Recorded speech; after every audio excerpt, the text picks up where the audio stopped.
Et en Chine, comme en Russie, on s'attend à connaître une demande croissante pour le personnel de talent dans les secteurs du gaz et du pétrole. La raison de cette tendance réside dans les accords signés par les deux pays qui verront le gaz russe être exporté en Chine pour une durée de 30 ans. Les universités des deux nations travaillent maintenant à développer les programmes d'échange visant à répondre aux besoins des spécialistes du secteur de l'énergie.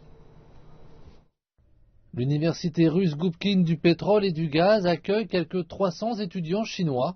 Ils souhaitent tous devenir les futurs experts de l'industrie pétrolière et gazière et regardent avec intérêt leur prédécesseur Wang Tao, ancien numéro 1 du ministère du pétrole et de l'industrie. Le programme d'échange universitaire a été initié dans les années 50, époque où de nombreux étudiants russes partaient étudier en Chine. Notre mission de recherche était de réduire les coûts du forage pétrolier. Nous avons signé des contrats avec la Chine et il y a eu de nombreux programmes d'échange. Grâce à mon travail, j'ai obtenu une distinction de la part de la province chinoise du Shanxi pour cette coopération.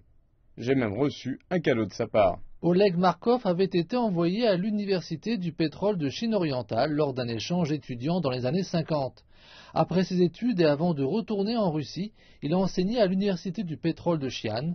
Aujourd'hui, davantage d'étudiants sont envoyés en Chine grâce au soutien financier d'anciens étudiants tels que l'ex-ministre Wang Tao. J'ai étudié à l'université de technologie chimique de Beijing pendant 1 an. Je connaissais cette université et j'ai appris le chinois. J'ai passé la plupart du temps dans le laboratoire et c'était très intéressant. J'ai aussi discuté de projets avec des étudiants chinois.